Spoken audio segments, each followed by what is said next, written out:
Felly, Steffan Jones ydw i. Dwi'n un o uwchswyddogion rheoleiddio y Comisiynydd. Mae 4 ohono ni, a mae'r 4 ohono ni yma heddi. Rheoleiddio, beth mae hynny'n ei olygu yng nghyd-destun y Comisiynydd? Wel, trwy gyfrwng yn gwaith rheoleiddio ni, i ni'n gweithredu rhaglen amrywiol iawn o weithgareddau mwyn monitro ac asesu perfformiad a chydymffurfiaeth, a wedyn, os i ni'n teimlo bod angen, cymryd camau pellach amrywiol. Mae'r rhaglen hon o weithgareddau yn cynnwys pethau fel y gwaith gwirio annibynnol, yn amlwg i ni'n cyfarfod â chi fel sefydliadau o bryd i'w gilydd, cynnal ymchwiliadau, a yr hyn sy'n cael sylw heddi, sef casglu a rhannu arferion effeithiol. Mwyn cynorthwyo sefydliadau i wella pa mor effeithiol ac effeithlon yw i darpariaeth Gymraeg nhw, bydd y Comisiynydd ac mae'r Comisiynydd yn chwilio am arferion effeithiol sydd yn cael eu sefydlu. Unwaith mae enghreifftiau fel ni wedi eu hadnabod, bydd y Comisiynydd yn mynd ati i ddadansoddi yr arferion hynny. Ac os i ni a'r sefydliad dan sylw wrth gwrs yn dod i'r casgliad bod rhain yn enghreifftiau sydd yn gweithio'n dda ac wedi i dilysu a'i profi dros gyfnod o amser, wedyn ein cyfrifoldeb ni wedyn yw hyrwyddo yr arferion hynny ymysg sefydliadau eraill. Nawr, nifer o ffyrdd gwahanol o hyrwyddo, digwyddiadau fel heddi, wrth reswm, cyfryngau cymdeithasol a'n gwefan newydd ni. A gan bod fi wedi cyfeirio at y wefan newydd, licen i'ch annog chi i fynd a chwilio a defnyddio'r adran berthnasol ar yn gwefan ni, yr adran yn amlwg o'r enw arferion effeithiol.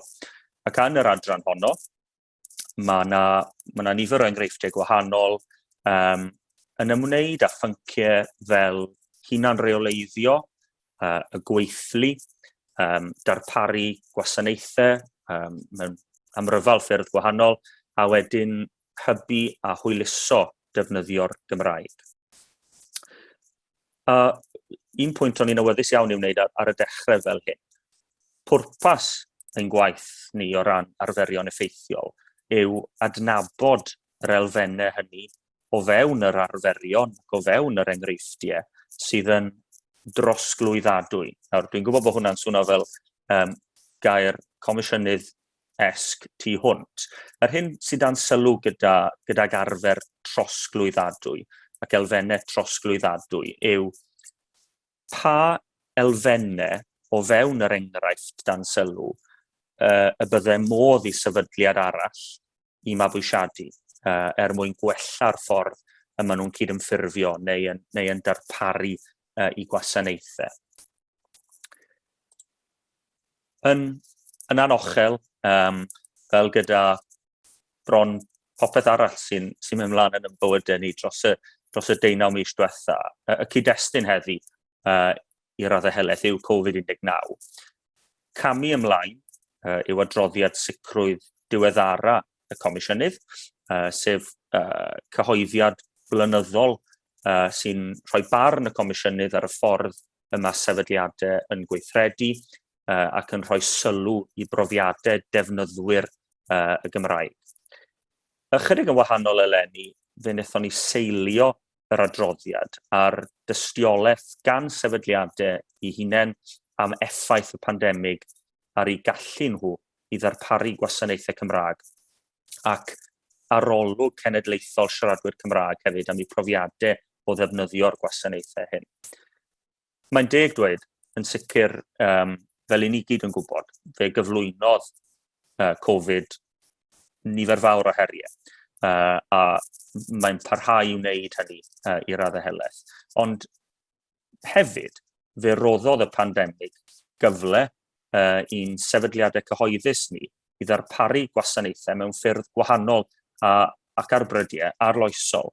Mae'r adroddiad yn cyfeirio at y ffaith bod rhai sefydliadau wirioneddol wedi cofleidio y cyfle hwn i roi lle canolog i'r Gymraeg, tra bod eraill falle wedi methu a manteisio i'r un graddau ar y cyfle hwnnw i sicrhau bod eu trefniadau newydd nhw yn parhau i gynnal a hybu darpariaeth gwasanaethau i siaradwyr Cymraeg. Nawr, nid diben y digwyddiad hwn yw mynd â chi drwy'r adroddiad sicrwydd, ond yn sicr, os nag ych chi wedi cael cyfle i'w ddarllen, unwaith eto, mae popeth ar y wefan o dan yr adran o'r enw adroddiadau sicrwydd. Nage, pwrpas y sesiwn heddi, nid edrych ar yr adroddiad, ond trin a thrafod arferion effeithiol sydd naill ai'n gysylltiedig â Covid19, neu sydd o leia wedi dod i'r amlwg yn ystod y cyfnod. Ein thema gyntaf ni yw trefniadau mewnol a phenderfyniadau polisi. Dwi ddim yn awyddus i siarad gormod, gwrando ar eraill yn rhannu profiadau yw'r flaenoriaeth heddi, ond does dim dwywaith fod y materion hyn yn allweddol ac wedi cael llawer o sylw gan y Comisiynydd dros y blynyddoedd diwethaf, ac felly'n ffordd dda i ni ddechrau pnawn yma. Un pwynt ymarferol, ynglŷn â chwestiynau neu sylwadau, plis rhowch rhain yn y blwch chat os gwelwch yn dda. Fy nghyfarwyddyd neu fy nghais i yn hytrach i gyfranwyr yw i ddelio gyda chwestiynau mewn modd cryno, ond os am bynnag reswm nad oes modd gwneud hynny, y byddwn ni wedyn yn darparu atebion llawnach yn dilyn y digwyddiad. Felly, heb fwy o ragymydroddi, mae'n dda iawn dy fi gyflwyno ein siaradwr gwadd cyntaf, sef Manon Humphreys, cydlynydd y Gymraeg yn Amgueddfa Cymru, i sôn am ei gwaith nhw dros y cyfnod diwethaf yma. Felly, croeso mawr i ti, Manon. Diolch, Steff. Gobeithio bod chi gyd yn gallu clywed fi'n iawn a bod chi ddim yn gallu clywed y crigni'n yn llais i fi'n llawn anwyd yn anffodus, ond fy na ngorau glas i bwrw trwy'r cyflwyniad yn glir i chi. Felly, diolch Steff am y cyflwyniad. Manon ydw i. Fi yw cydlynydd y Gymraeg Amgueddfa Cymru, ac rhag ond bod chi'n gyfarwydd â'r corff, teulu o 7 amgueddfa ydyn ni ar draws Cymru, Big Pit, Sain Fagan, Amgueddfa Wlan, Amgueddfa Genedlaethol y Glannau, Amgueddfa Lleng Rufeinig Cymru, Amgueddfa Genedlaethol Gaerdydd a hefyd Amgueddfa Lechi Cymru. Felly ni'n cwmpasu llawer o ardaloedd Cymru. Mae'n anodd gwybod lle i ddechrau mewn ffordd, yn dyw gyda effeithiau'r pandemig. Yn sicr, fel pawb yma fi'n siŵr, ni'n gyfarwydd iawn bod gyda'r themau sydd wedi codi yn ystod y cyfnod yma, addasu, newid, heriau, diri, y rhain o'n nhw'n anferthol hefyd.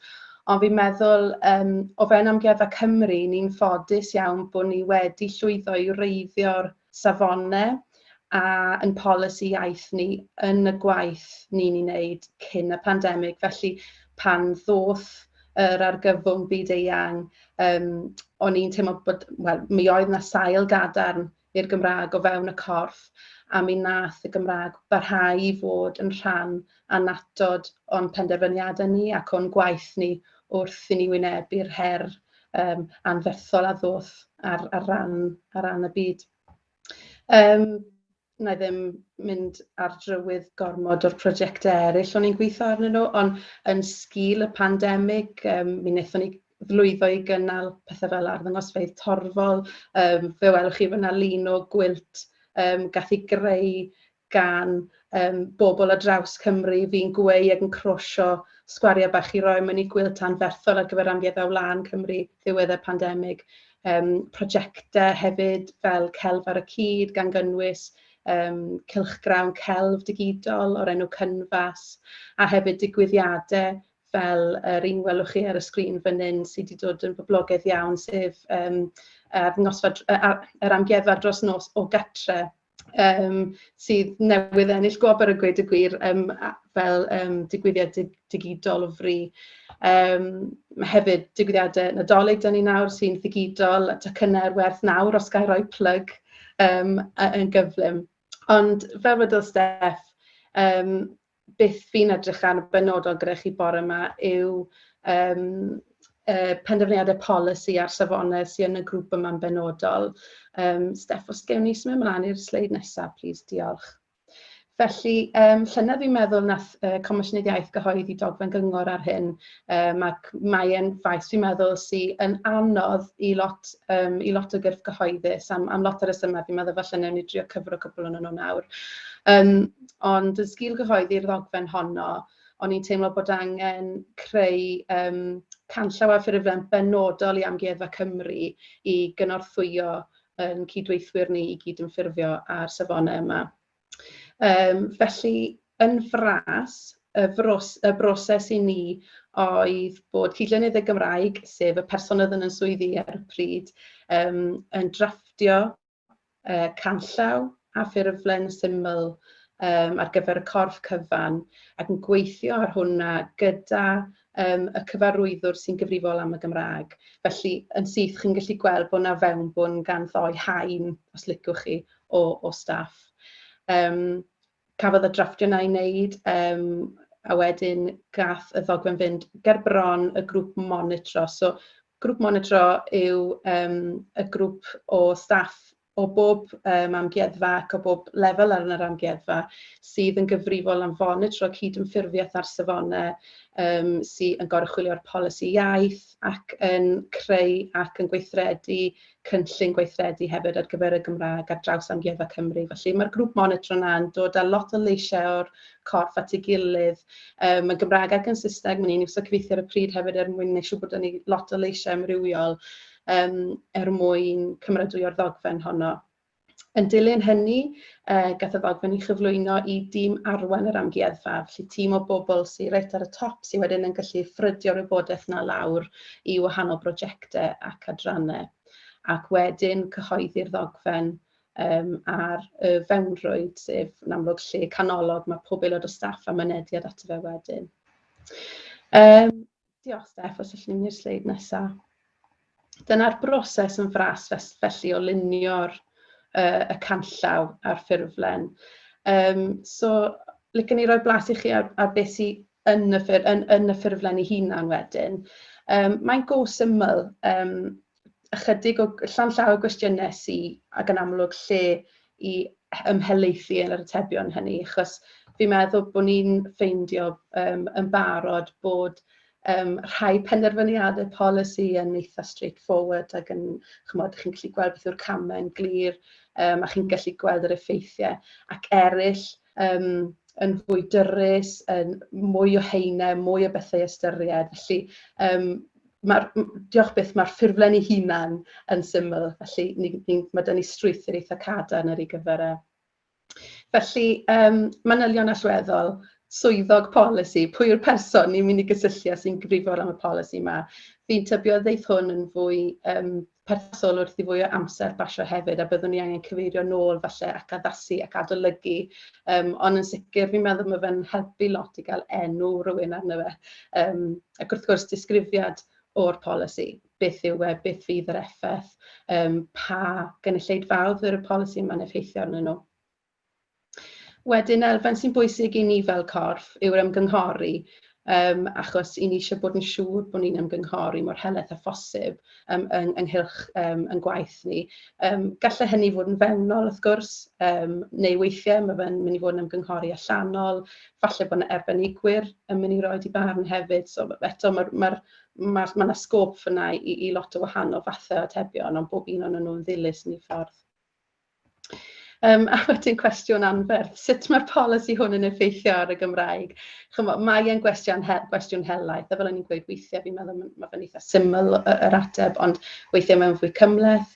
Ond dyma yn wir rhyw lle ni'n dadansoddi beth sy'n digwydd gyda'r polisi, beth all ddigwydd gyda'r polisi, ac yn trio rhoi cig ar yr asgwrn, really, o beth fydd yr effeithiau ar hwn nawr ac yn y tymor hirach.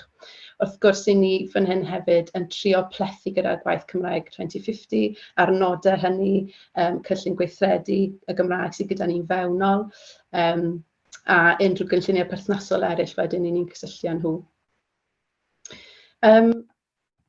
Yn fras, mae'r effeithiau yn cael eu categoreiddio mewn y tair ffordd, felly cadarnhaol, negyddol a niwtral.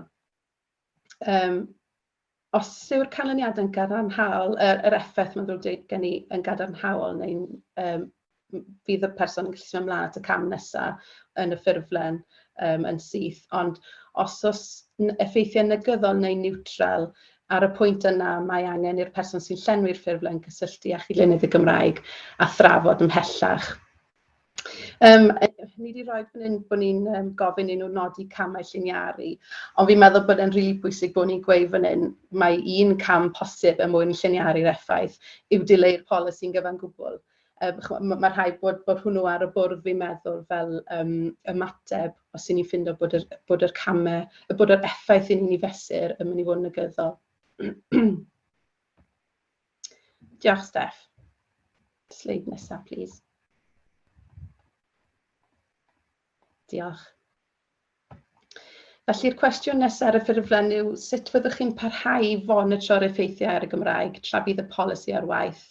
A fi'n meddwl mae hwn yn eitha allweddol achos wrth gwrs mae'r pandemig ei hunan yn enghraifft i ni o shwt allith pethau newid dros nos. Felly ni gofyn i bobl sicrhau bod dan o gamau ni lle i ni allu cadw llygad ar yr hyn sy'n digwydd. Nes i sôn ar y cychwyn bod ni'n saith amgueddfa ar draws Cymru, ni'n gorff helaeth ac yn ddaearyddol ni'n gorff sy'n festyn yn bell. Felly mae yng ngallu i fel cydlynydd y Gymraeg, y cyfarwyddwr sydd â chyfrodwyr dros y Gymraeg, a'r corff ei hunan i allu monitro hyn yn bwysig iawn. Felly ni'n gofyn am fanylion am hynny hefyd.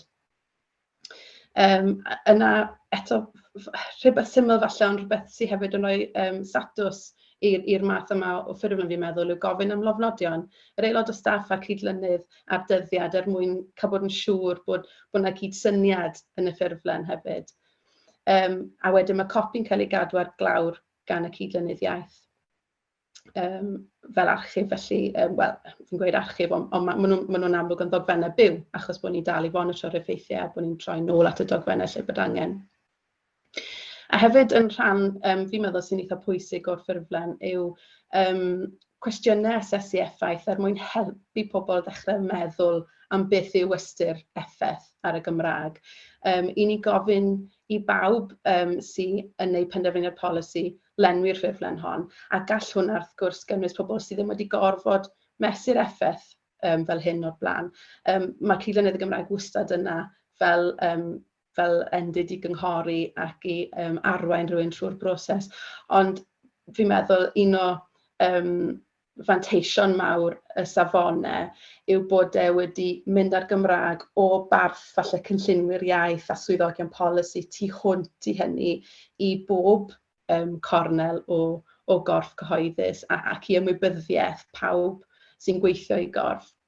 Felly, fi'n meddwl bod e'n deg bod ni'n cefnogi'r bobl hynny sydd falle ddim wedi gorfod meddwl am hyn o'r blaen, neu ddim wedi meddwl i'r fath raddau ac yn trio helpu nhw i feddwl am wahanol agweddau all ddod o dan y faner asesu effaith. Felly mae'r rhestr o gwestiynau yn cynnwys pob math o bethau, ond i jyst rhoi blas arnoch chi. Maen nhw'n cynnwys cwestiynau fel ydy y polisi'n mynd i gael effaith fydd yn hyrwyddo'r Gymraeg? Ydy e'n mynd i effeithio ar y defnydd o'r Gymraeg, ar gymunedau Cymraeg, ar niferoedd a neu ganrannau o siaradwyr Cymraeg? Ydy e'n mynd i effeithio ar ddefnydd o'r Gymraeg yn y gweithle? Ydy e'n mynd i gynyddu seilwaith a neu gyfryngau digidol Cymraeg? Mynediad i wasanaethau Cymraeg? Mae'r mae'r safbwyntiau sydd angen i ystyried yn helaeth, ac bob un o'n nhw yn bwysig wrth gwrs. Felly dyna i chi'n fras beth yw cynnwys y ffurflen. Diolch Sef, ti wedi gweld beth sy'n ei ddigwydd cyn i fi weid e. Hyd yn hyn te, i ni ar ddechrau'r broses o ddefnyddio'r ffurflen yma. A hyd yn hyn, mae yna 2 beth fydden ni'n gweud sydd wedi dod i'r amlwg. Ac un peth yw yr angen i gynnal yr ymwybyddiaeth yna o fodolaeth, nid y safonau mae hwnna wedi gwreiddio, ond y set penodol yma o safonau a sut i ni yn cynorthwyo'n cydweithwyr i gydymffurfio nhw. Hynny yw y canllaw, y ffurflen, presenoldeb y cyllynydd y Gymraeg i helpu pobl weithio trwy'r broses yma. I ni yn ystyried p'na oes angen ychydig bach mwy o fforddiant ar hwn. Fi'n ffindo wrth weithio trwy'r ffurflen bod na amwysedd am bwyty beth yw penderfyniad polisi o hyd. Fi'n meddwl mae e'n her gweithio mas yn union beth yw'r parameters ar gyfer y penderfyniadau polisi yma. Mae'r ddogfen gan y Comisiynydd Iaith yn helpu lot.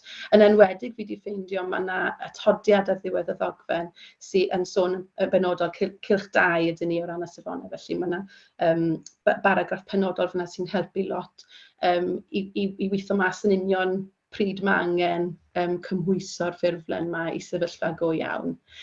A mae cymhwyso'r ffurflen i sefyllfa go iawn i hunan yn broses.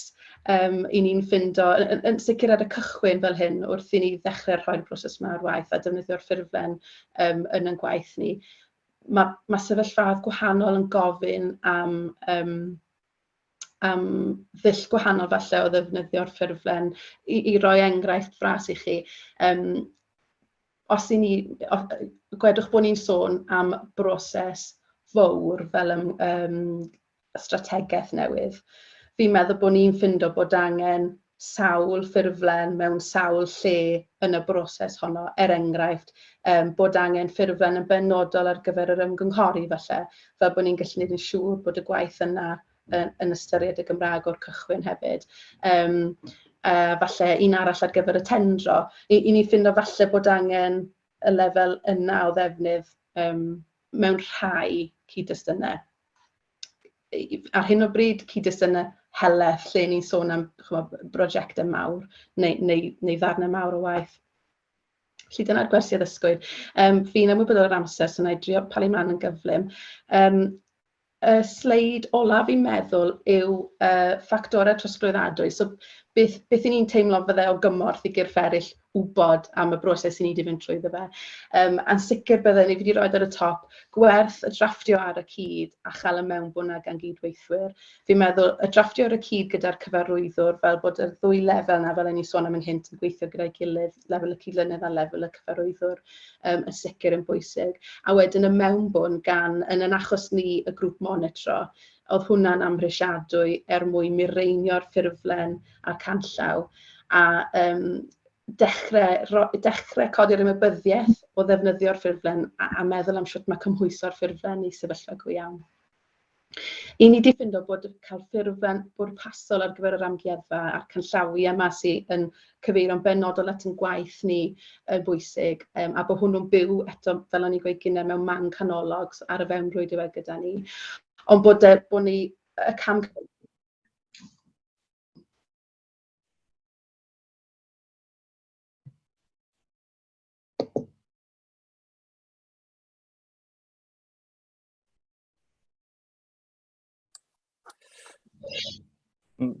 Mae'n ymddangos bod ni wedi colli Manon. Mae'n wedi diflannu. Dyma hi. Haia. Sa'n siŵr beth i gweld, sori, y sgrin yn dywyll. Popeth yn iawn. Cariad i mlaen. Reit, ond i wedi cyrraedd ffactorau trosglwyddadwy, ydy pawb yn dal y land, di dal y land o fi, neu fi di dal y land o pawb.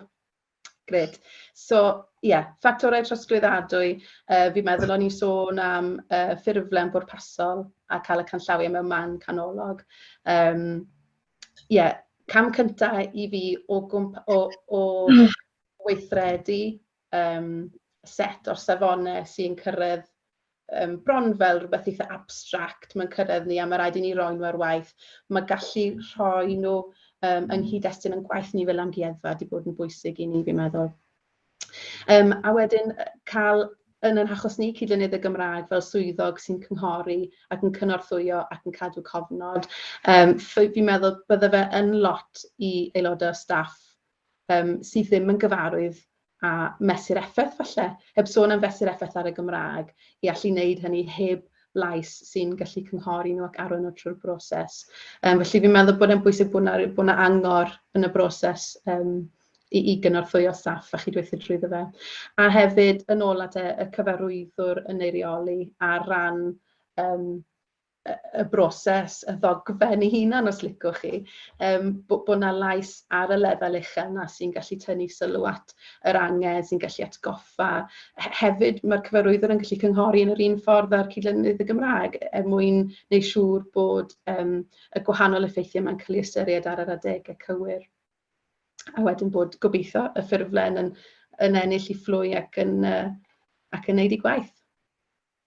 Felly, dyna ni oedd i wrthau. Mae flin da fi a bod fi wedi diflannu Amelia. Gobeithio bod e ddim wedi tarfu gormod ar y cyflwyniad, ond diolch. Na, ddim o gwbl.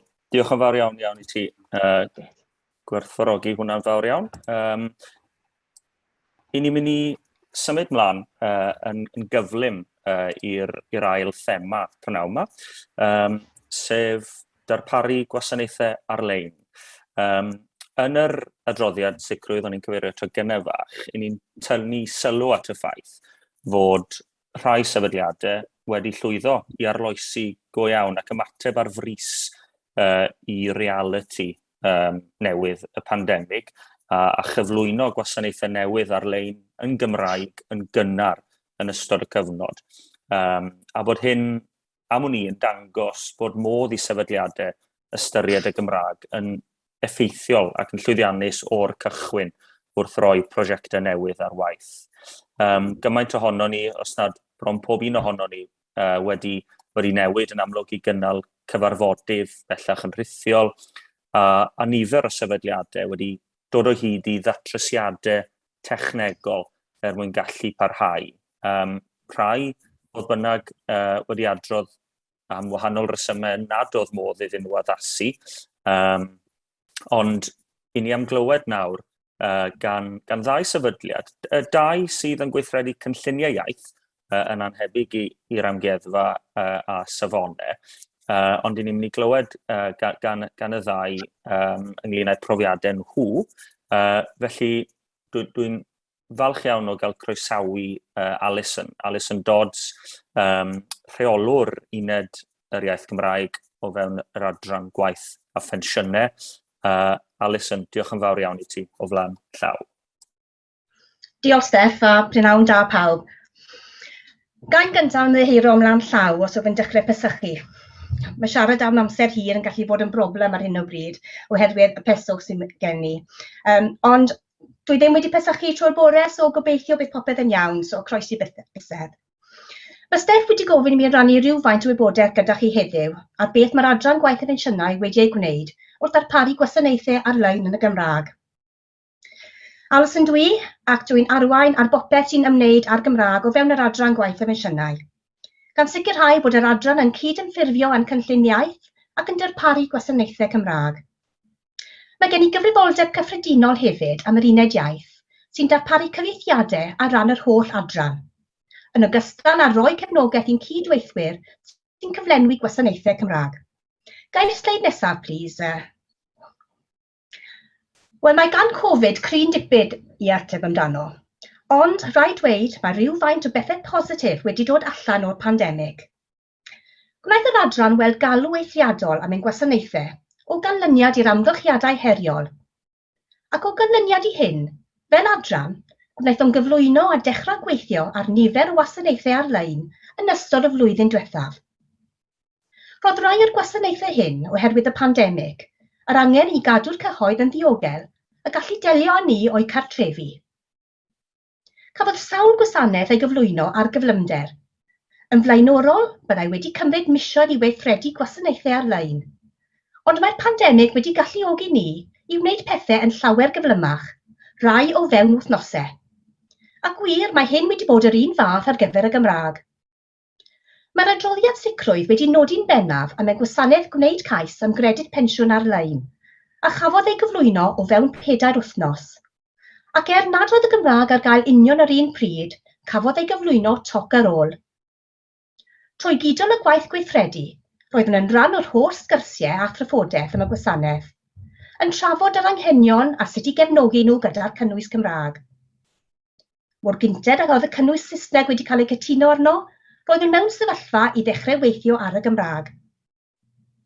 Byddai'r broses arferol wedi dechrau gyda chreu MVP o fewn y cyfnod alpha. Symud ymlaen i brofi hyn gyda nifer fach o ddefnyddwyr yn y cyfnod beta private, cyn symud ymlaen i'w gyflwyno i phawb a gyda fersiwn Cymraeg yn y cyfnod beta cyhoeddus. Gallai hyn wedi cymryd hyd at neu fwy na blwyddyn, a dyma ni yn cynhyrchu'r gwasanaeth yma o fewn wythnosau. Mae'r restr ar y sleid yn dangos yr holl wasanaethau a gwefannau wnaethom gyflwyno yn ystod y flwyddyn diwethaf. Ond nid yn unig gwasanaethau newydd roedd rhaid gweithio arnynt oherwydd Covid. Roedd rhaid sicrhau bod yr holl wasanaethau a oedd yn bodoli eisoes yn cael eu diweddaru, yn enwedig y system credyd cynhwysol. Gael sleid nesaf, please, Steph. Felly sut ydym wedi gallu gwneud hyn mewn cyn lleied o amser yn ystod y flwyddyn diwethaf? Wel, rydym yn ffodus iawn yn DWP i gael uned iaith Gymraeg, ac yn fwy ddiweddar, gan ystyried faint o waith sy'n deillio o'r ochr digidol, rydym wedi creu tîm ymroddedig i gefnogi'r holl waith yma yn amserol ac effeithlon. Mae cael yr adnodd yma mewn lle wedi bod yn hanfodol i gefnogi'r nifer o wahanol prosiectau gyda gweithredu fersiynau Cymraeg o'i gwasanaethau. Ar adegau gyda sawl prosiect yn gweithredu ar yr un pryd, gan hefyd gymryd i ystyried bod angen diweddaru unrhyw gynnwys o fewn y gwasanaethau sydd eisoes yn bodoli. I fod yn onest, ni wnaethom weithredu unrhyw drefniadau penodol yn ystod yr argyfwng. Roedd yn wir yn busnes fel arfer, a'r gofynion ar gyfer Cymraeg yn cael ei ystyried fel yr oedd cyn Covid. I ni, roedd hyn yn dangos bod e'n harfer arferol yn gweithio. Fel uned, rydym yn ymwybodol o beth sy'n mynd ymlaen o fewn yr adran, oherwydd y mod yn randdeiliad o'r grŵp newid, ar gyfer unrhyw beth sy'n cael ei gyflwyno, diweddaru neu yn cael ei addasu. Mae'r cyfranogiad cynnar yma yn galluogi fi i ystyried beth yw'r angen Cymraeg, ac i ddarparu gwybodaeth am beth dylent ei ystyried, ac y peth pwysicaf i gynnig cefnogaeth gan yr uned i weithio ar yr ochr Gymraeg. Pan fydd unrhyw prosiect yn cael y sêl bendith i fwrw ymlaen i greu gwasanaeth ar-lein. Ar y pwynt yna, dwi a'r tîm digidol wir yn dod yn rhan o'i tîm, yn mynychu sesiynau dangos a dweud, sef show and tells, ble dwi'n cael y cyfle i glywed am eu cynlluniau, sut mae pethau'n datblygu, ac os bydd angen, sôn wrthynt am unrhyw beth sy'n gysylltiedig ar ochr Gymraeg. Ers Covid wrth gwrs, mae'r cyswllt yma wedi bod yn rithiol. Ga'r sleid nesaf, please, Steph. Pan fydd yr amser yn dod i weithio ar y Gymraeg, un o'r camau cyntaf rydym yn ei wneud yw cael cyfarfod gyda'r datblygwyr a'r tîm prosiect. Mae hyn yn holl bwysig, i drafod ein anghenion, yr angen i adnabod a chofnodi dewis iaith y cwsmer, i arddeall y ffordd orau i ddarparu'r Gymraeg iddynt, ac yn fwy bwysig, i atgoffa nhw am y ffaith bod mwy nag un ffordd o dweud yes yn y Gymraeg, ac yn anffodus mae llawer o'n gwasanaethau ni yn dibynnu ar y defnydd o yes. I fod yn onest, rydym yn sicrhau bod hyn yn cael ei dweud wrth reolwr prosiect y tîm ar y cychwyn, mwyn sicrhau ei bod yn ei ystyried wrth gynllunio ac adeiladu'r gwasanaeth. Ond weithiau maen nhw'n anghofio am hyn. Dydy hyn ddim yn broblem enfawr, a ben dan dim byd na allwn ei aresgyn. Ond os ydynt wedi adeiladu'r peth i mewn o'r cychwyn oll, mae hynny'n wir yn hwyluso'r broses a gwneud pethau'n hawsach. Mae pob tîm digidol yn gweithio mewn ffyrdd gwahanol, ac mae addasu y ffordd rydyn ni'n gweithio gyda nhw wir yn gwneud gwahaniaeth. I ni, mae'n holl bwysig ein bod ni'n darparu Gymraeg mewn ffordd sy'n gweithio i nhw, sy'n osgoi ymdriniaeth dwbl ac yn lleihau'r risg o rywun ddi-Gymraeg yn rhoi'r Gymraeg yn y lle anghywir. Rydym fel arfer yn darparu Gymraeg o fewn y cod, text files, HTML, properties files ag ati. Mae hyn wir yn ffordd effeithlon ac effeithiol i bawb, mae'r tîm yn tynnu'r ffail Saesneg allan o'i system sy'n cynnwys cymysgwch o god a chynnwys. Rydyn ni wedyn yn rhoi'r Gymraeg perthnasol o fewn y cod ac yn ei anfon nôl atynt. Mae hyn yn golygu yr unig beth sydd angen iddynt wneud yw llwytho'r ffeils Gymraeg yn eu cyfanrwydd. Mae tudalennau fel arfer yn cael eu gwneud i fyny o bytiau o destun sy'n cael eu tynnu o wahanol ffynonellau. Dyna sut mae gwasanaethau ar-lein dynamig yn gweithio. Mae'r hyn sy'n ymddangos ar y dudalen yn dibynnu ar weithrediadau neu atebion y defnyddiwr. Gall hyn fod yn heriol. I sicrhau bod pob dim wedi ei gwneud a'i llwytho'n gywir, ac i sicrhau bod pethau'n ymddangos ar y sgrin yn iawn, ac yn gwneud synnwyr, rydym wedyn yn profi hyn gyda'r datblygwr. Cyn Covid, byddwn wedi eistedd ochr yn ochr ar tîm yn Leeds, Newcastle, Llundain neu Fanceinion. Ond ers Covid, bu rhaid i ni gwneud hyn mewn ffordd wahanol. Rydym wedi bod yn defnyddio Teams gyda'r datblygwyr yn rannu sgrin gyda ni, ac yn mynd trwy'r holl wasanaeth cam wrth gam mwyn i ni adolygu'r cynnwys. Maent yn dangos y fersiwn Cymraeg a Saesneg ochr yn ochr i ni wneud hyn.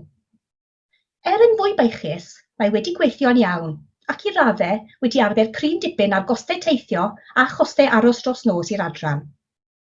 Gael steid nesaf, please, Steph. Mae creu a lansio unrhyw wasanaeth, dim ond yn diwedd y dechrau. Ar ôl lansio, mae angen cadw'r gwasanaeth yn gyfredol, a chyhoeddi unrhyw newidiadau i'r Gymraeg ar yr un pryd â'r Saesneg. I reoli hyn, rydym yn defnyddio'r broses llif gwaith Gira ar gyfer y ran fwyaf o'n gwasanaethau, lle mae ceisiadau am gyfieithiad yn dod trwyddo i ni yn awtomatig. O fewn credyd cynhwysol, gwnaethon gynllunio llif gwaith ychwanegol o fewn y teclyn Gira, lle mae dangosig yn ymddangos os mae'r cynnwys yn berthnasol ac yn weladwy i'r cwsmer. Os mae is-dasg yn cael ei greu sy'n gwneud cais am gyfieithiad yn awtomatig. Ar ôl darparu'r cyfieithiad, mae'r is-dasg yn symud trwy'r gwahanol camau o'r llif gwaith ac yn cael ei aseinio i'r uned iaith yn awtomatig i'w weithredu. Ni all unrhyw beth gael ei cyhoeddi os nad yw'r Gymraeg wedi cael ei wneud, ac os nad yw'r uned iaith yn symud yr is-dasg ymlaen. Mae hyn bob tro yn sicrhau bod y fersiynau Cymraeg a Saesneg wedi eu cyd-amseru. Pwysau aruthrol arnom weithiau, yn enwedig pan ddechreuodd y pandemig, pan roedd gymaint o newidiadau i'r system UC, a oedd yn golygu bu rhaid i ni gweithio'n hwyr yn y nos, ond o leia mae'r broses yn gweithio. O ganlyniad i Covid, yn y flwyddyn diwethaf, cafodd 52 o ddiweddariadau eu gweithredu, yn ogystal ag amryw o ddatrosiadau bris ar gredyd cynhwysol yn unig. Gall diweddariad i'r systemau gwmpasu gwneud mwy nag un newid ar y tro. Yn ystod y flwyddyn, roedd hyn yn golygu dros 500 o geisiadau am gynnwys Cymraeg, gyhyd at dros 50 cais wedyn i adolygu'r newidiadau. Ni wnaeth y cylch datblygu a ryddhau cyflym iawn yma ein hatal rhag cadw fersiwn Cymraeg a gwasanaeth yn gyfredol, sy'n dangos bod proses gadarn ar waith ar gyfer sicrhau bod cynnwys sy'n wynebu hawlwyr ar gael bob amser yn y Gymraeg a'r Saesneg. Gael sleid nesaf, please. Dros olwg cyflym o'r hyn rydym yn ei wneud dwi wedi rannu gyda chi heddiw, ond rwy'n gobeithio gallai'r hyn dwi wedi sôn amdanynt fod o help i unrhyw un sy'n gweithio ar wasanaethau ar-lein a sefydliadau. I raddau, mae llwyddiant yr adran i weithredu ein gwasanaethau ar-lein yn y Gymraeg, wir o ganlyniad i'r ffaith bod yr adran wedi buddsoddi digon o adnoddau yn galluogi ni i gefnogi yr holl tîmau perthnasol i'w wneud, megis staff yr uned iaith. Mae'r ffaith hefyd bod yr uned yn cael ei ystyried fel randdeiliad ar gyfer unrhyw beth sy'n mynd ymlaen o fewn yr adran, yn golygu ein bod yn gwybod beth sy'n digwydd yn gynnar iawn yn y broses. Ein hyblygrwydd yn gallu addasu ein ffordd o weithio yw'r peth sy'n holl bwysig wir i'r tîmau digidol. Maent yn gwybod yr ydym yn ceisio gwneud eu gwaith mor hawdd a phosib, ac mae hyn wedi sicrhau parodrwydd ar ei ochr nhw i darparu fersiwn Cymraeg.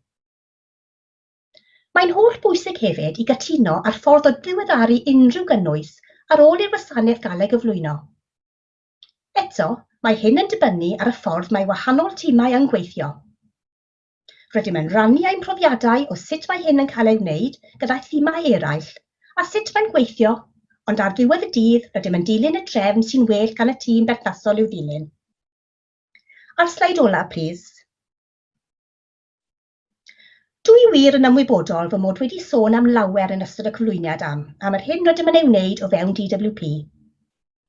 Gobeithio bod y gwybodaeth wedi bod yn ddefnyddiol i chi, ac o bosib bod rhywfaint o trefn rydym yn ei ddilyn yn rhywbeth gallwch ystyried yn eich sefydliadau chi hefyd. Os hoffech drafod unrhyw agwedd o'r ffordd yma o weithio ymhellach, plîs teimlwch yn rhydd i gysylltu â fi. Mae fy manylion cyswllt ar y sgrin. Diolch. Gwych. Diolch yn fawr iawn, Alison.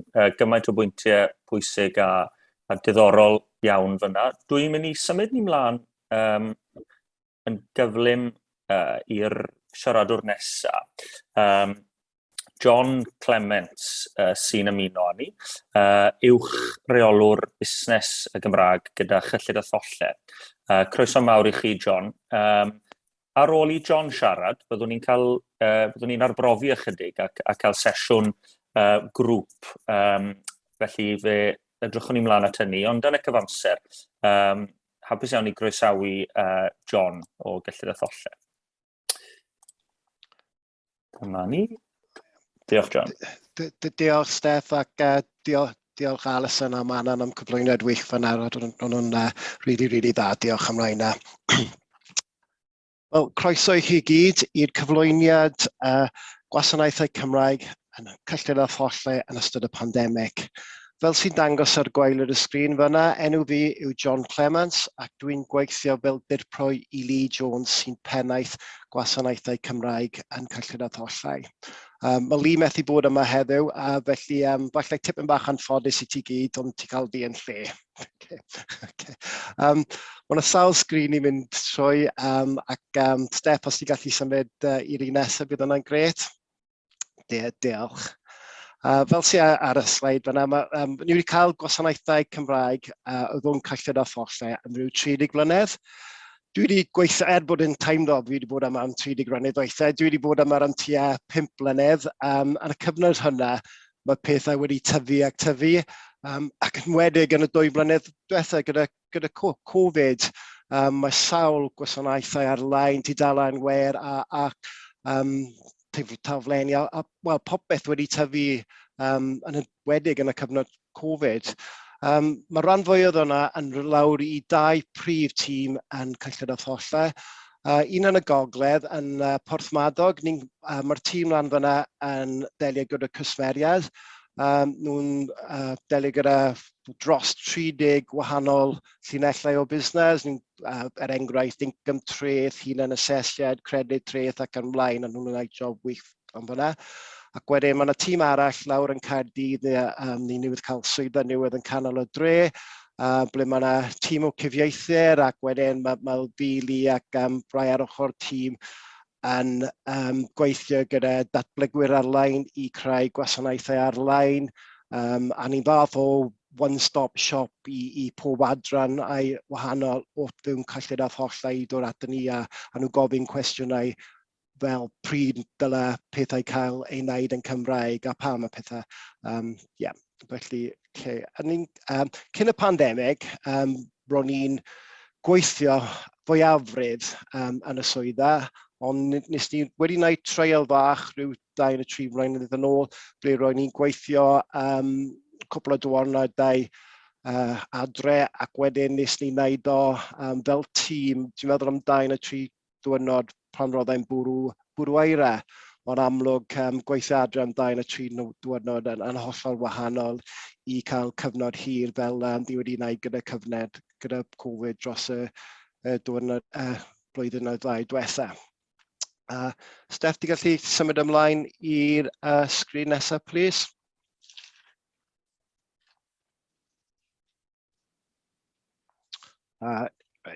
Diolch, Steph. Mae'r tîm digidol o fewn cyllid a thollau yn eistedd tu fas o Gymru, a mae'r datblygwyr ar-lein ddim yn siarad Cymraeg. Mae hwnna yn gallu achosi problemau fach weithiau, ond ni'n cael perthynas mor dda gyda nhw. Ni'n cael cyfarfodydd bron pob dydd ac perthynas really agos, dwi'n meddwl, yn helpu ni ac dod dros bys y gallu bod problemau, fel nhw'n dweud yn Saesneg, well, it's good to talk, mae'n dda i siarad efo. Hefyd, pan ni'n gweithio gyda datblygwyr ar-lein, mae yna peth bydd ni'n galw stori defnyddiwr, neu user story. Pob tro mae gwasanaeth newydd yn cael ei adeiladu o ddewn cyllid a thollau. Mae rhaid i datblygwyr ar-lein dilyn y stori defnyddiwr. Ac really, mae hwn yn rhywbeth sydd yn y proses wedi cael ei ysgrifennu lawr yn du-a-gwyn. Mae rhaid i ni ystyried y cwsmeriad Cymraeg. Felly mae rhywbeth reit ar y dechrau, mae lawr y du-a-gwyn, mae rhaid nhw'n wneud hwn yn Cymraeg. Pan nhw'n adeiladu a datblygu gwasanaethau Cymraeg, fel arfer, ni'n trio cael pethau yn y Cymraeg i'r cam bita cyhoeddus, sy'n gwneud siŵr bod bron popeth yn mynd yn fyw jyst cyn y cam ble mae'n mynd yn fyw fath o yn gyfan gwbl i pawb.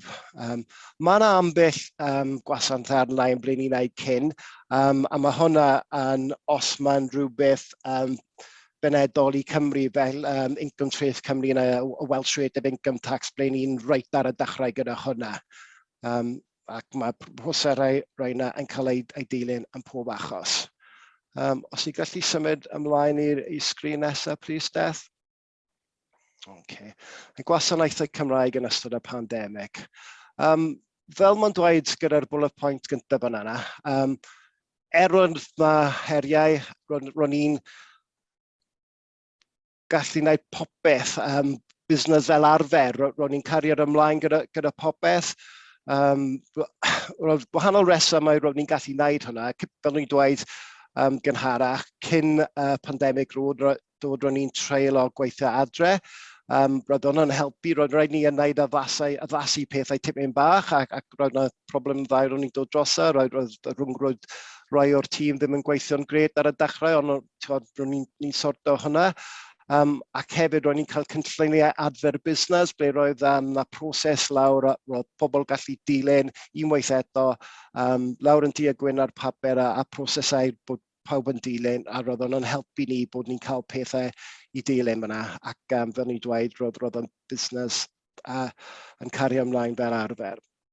Os ni'n gallu symud i'r sgrin nesaf, please, Steph.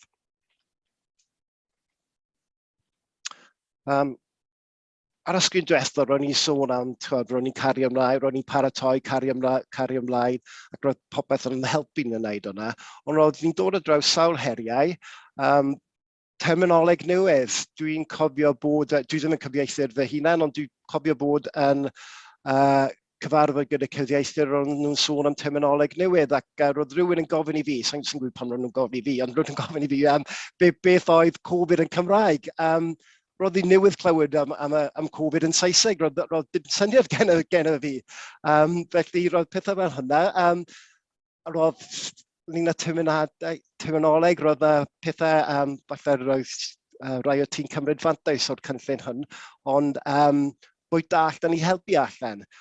Roedd trafod amdano hwnna, oherwydd ar un adeg roedd nhw'n sôn am bwyta mas i helpu mas, ond roedd sawl pethau dod fewn, ydy mas yn cael ei defnyddio fwy yn y de, a ddim yn y gogledd a pethau fel hwnna. Felly roedd sawl pethau, roedd ni cael cyfarfod trafod a dod droso. Hefyd, roedd y maint y gwaith i cyfieithu, roedd ni'n cael yr un faint o pobl, ond lot fwy o gwaith. Roedd hwnna'n amlwg yn creu heriau, bydd ni'n siarad fwy am hwnna wrth i ni symud ymlaen ar y slides. Oherwydd lot fwy o gwaith, roedd angen blaenoriaeth i pethau, ond hefyd, gyda gwaith ychwanegol Covid, roedd ni ddim eisiau gwaith off o business as usual, cael ei gadael hefyd. Felly, sawl pethau i dod drosa a gyd pan ro'n ni'n gweithio ar adre, ac ti'n mynd i be ro'n ni'n gwneud ar y screens nesaf. Felly, Steph, os ti gallu symud ymlaen, please. y gwasanaeth a ddarparwyd yn Gymraeg. Mae yna restr fanna o'r gwasanaethau digidol nes ni ddarparu.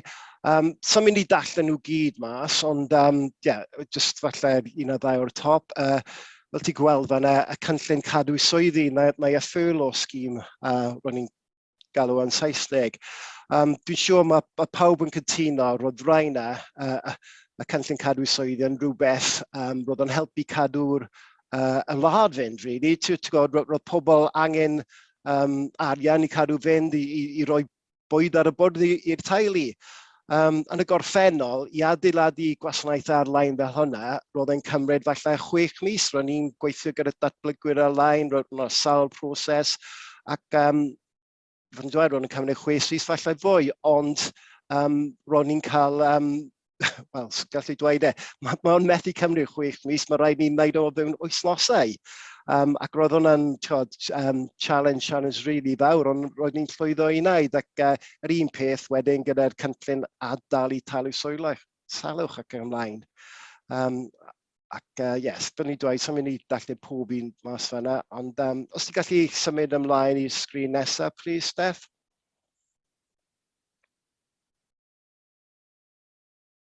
Okay.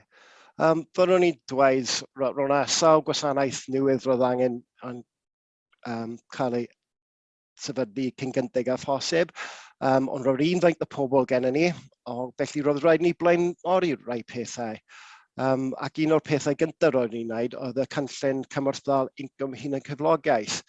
Oherwydd un o'r resymau roedd hwnna'n un o'r rai gyntaf roedd ni'n gwneud, roedd ni'n gwybod yn cysmeriad, roedd ni'n gwybod roedd yna tua 5,000 o cwsmeriad Cymraeg wedi cofrestru am y gwasanaeth hwnna a popeth yn Cymraeg amdano hwnna. Felly 5,000 ti'n eitha lot.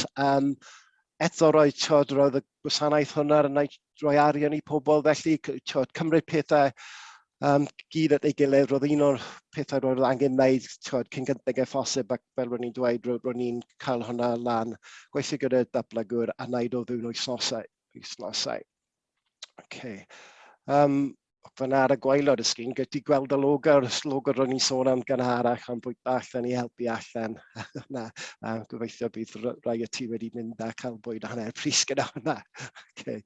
Os ti gallu symud ymlaen i'r sgrin nesaf. Nes i copio, pan ro'n i'n gwneud y PowerPoint hwnna, nes i copio'r sgrin yma o tudalen where.gov.uk. Bron pob gwasanaeth ar-lein ni'n adeiladu yn cael tudalen where.gov.uk ac tudalen dechrau ni'n galw fo, felly mae'r cwsmer yn dechrau ar sgrin fel hyn, ac wedyn mae'n arwain at y gwasanaeth ar-lein a mae'r taith wedyn gyd yn Cymraeg. Os ti'n gweld y sgrin, mae yna bwtwn sy'n dweud English a Cymraeg. Os mae'r cwsmer yn clicar Cymraeg, pob tudalen ymlaen wedyn, mae'r system gwasanaeth yn cofio y iaith nhw ac yn cadw hwnna'n mynd trwy'r taith. Felly, os ti'n gallu mynd i'r sgrin nesaf, please, Steph. Just enghraifft arall fan'na o'r tudalen dechrau ar gov.uk fan'na, tro yma am y cynllun cymorthol incwm hunan gyflogaeth.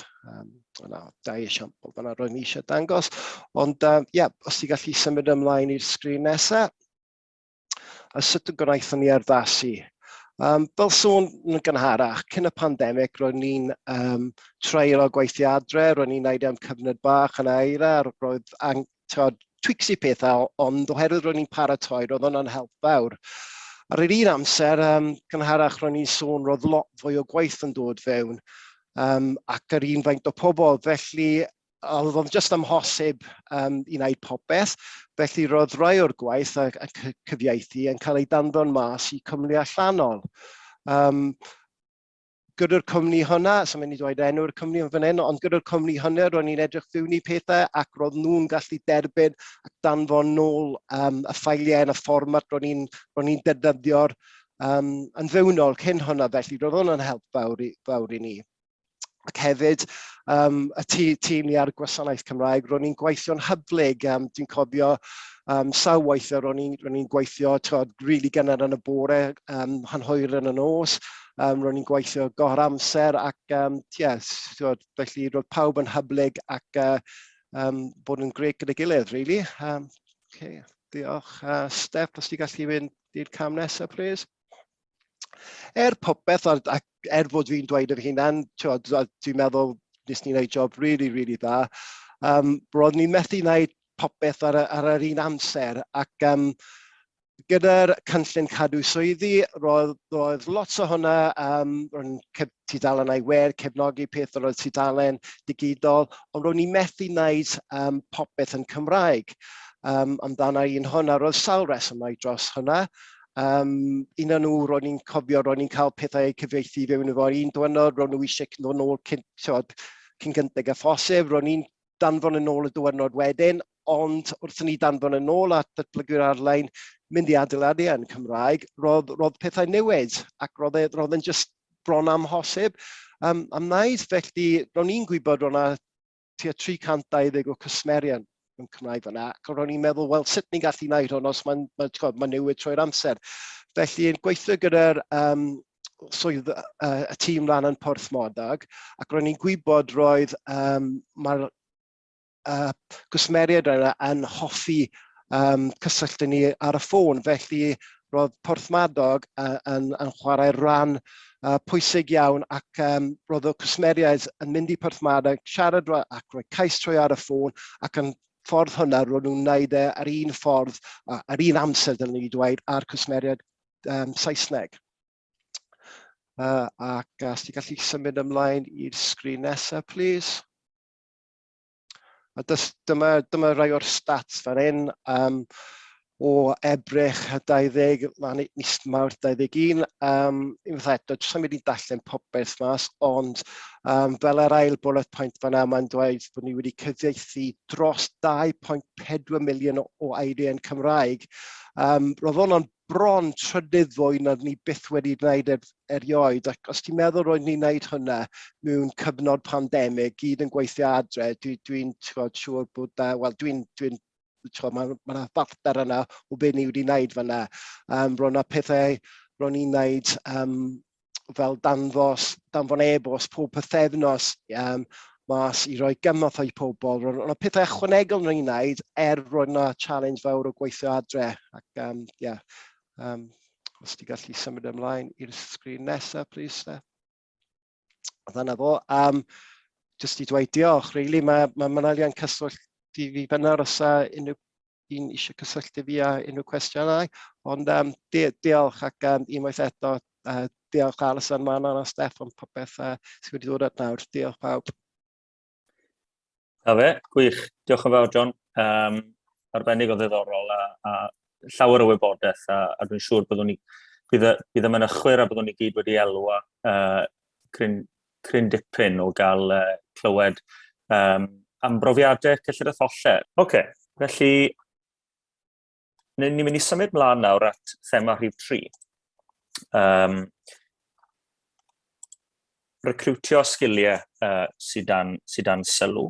Mae'r cyfraniadau sydd gyda ni ar gyfer y rhan hon ychydig yn amrywiol. Byddwn ni'n dechrau drwy wrando ar Sian Jones, sef swyddog gwasanaethau'r Gymraeg a chydraddoldeb y mwrdd iechyd addysgu Powys.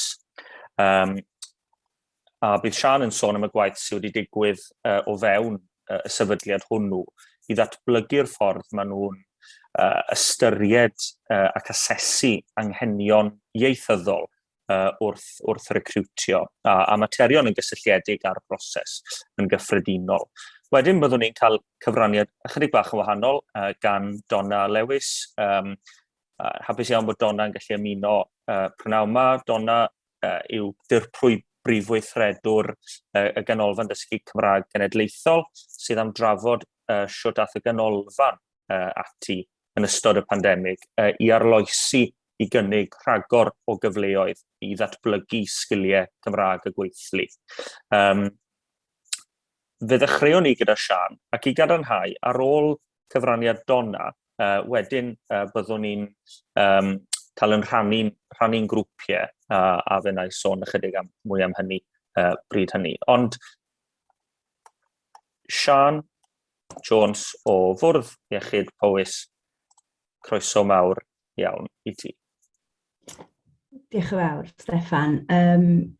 A allai ddim cymryd clod am unrhyw un o'r prosesu dwi'n sôn amdano fo heddiw. Dwi'n mond wedi bod efo'r Bwrdd Iechyd ers 2 fis. Da ni'n dîm reit newydd o ran y Gymraeg a chydraddoldeb yn gyffredinol. Felly, dwi'n ddiolchgar iawn. Mae Cat Cobli wedi ymuno gyda y sgwrs heddiw. Cat ydi cyn reolwr y Gymraeg y Bwrdd Iechyd, a felly mae Cat ar gael I ateb cwestiynau yn y chat ac yn y blaen. Dwi'n ddiolchgar iawn I ti Cat am ymuno a'n helpu fi allan. Felly, I sôn am y prosesu recriwtio y Bwrdd Iechyd addysgu Powys. Os gael sleid gyntaf, sgwrdd I dda, Steffan, diolch. Felly, I osod y cyd-destun o ran be oedd y sefyllfa cyn i'r safonau gael eu cyflwyno, mi ddaeth y safonau'r Gymraeg yn weithredol mewn byrdau iechyd ar dachwedd y 10/2018, sef union 2 mlynedd yn ôl I heddiw digwydd bod.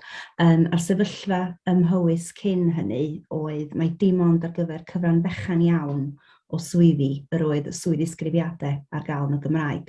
Roedd pob swydd yn cael ei hysbysebu'n ddwyieithog, ond oedd y wybodaeth bellach yna o ran y swydd ddisgrifiad ddim ar gael yn y Gymraeg ar gyfer mwyafrif o swyddi.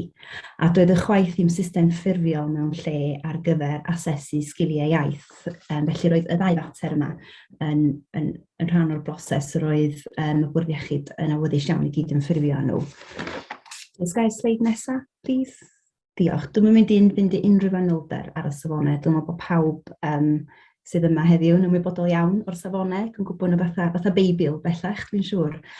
Ond y tropwynt o ran sbadunor newid yn y Bwrdd Iechyd oedd cyflwyniad y safonau ar ddiwedd 2018.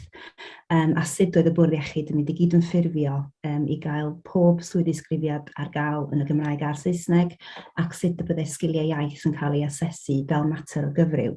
Felly y 2 safon sy'n berthnasol i'r gwaith yma, di safon 106, ynglyn ag asesu sgiliau iaith ac sy'n rhoi y dewisiadau yna o ran geiriad mewn hysbysebion a disgrifiadau swyddi hefyd, ac safon 107 sy'n ymdrin a chyfieithu a gwneud yn siŵr bod pob swydd ddisgrifiad a deunyddiau recriwtio'n gyffredinol ar gael yn ddwyieithog. Gair newid nesaf, diolch yn fawr.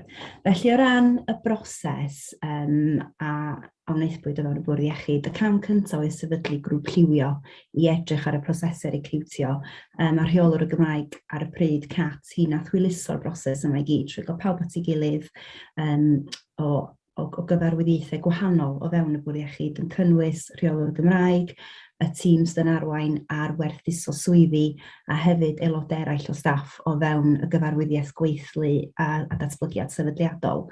Ac o ganlyniad i'r trafodaethau hynny yn y grŵp lliwio, fe gafwyd newid I bolisi, a dwi'n meddwl na dyma di'r cam mwy arwyddocaol mewn rhan fwyaf o newidiadau dwi'n meddwl, ond o fewn y broses yma'n benodol oedd cael y newid yna I bolisi o ran polisi recriwtio a polisi o ran swydd ddisgrifiadau. Ac fe ysgrifennwyd protocol newydd yn benodol ar gyfer y broses o swydd ddisgrifiadau yn y Bwrdd Iechyd oedd yn cynnwys adran ar y Gymraeg, yn edrych ar gyfieithu a beth oedd y broses gyfieithu o ran swydd ddisgrifiadau a hefyd y broses o ran asesu sgiliau iaith ar gyfer pob swydd. Wedyn, y cam nesaf yn y broses oedd cael sicrhau fod proses gyfieithu mewn lle na fyddai'n oedi y broses recriwtio o gwbl, gan y gallwch ddychmygu bod yna lot fawr iawn o swyddi'n cael ei hysbysebu gan Bwrdd Iechyd beth bynnag. Yn ystod y pandemig, roedd hyn yn llawer iawn mwy, oherwydd bod yna fwy o swyddi a'i hangen ar gyfer brechu ac ar gyfer profi ac yn y blaen.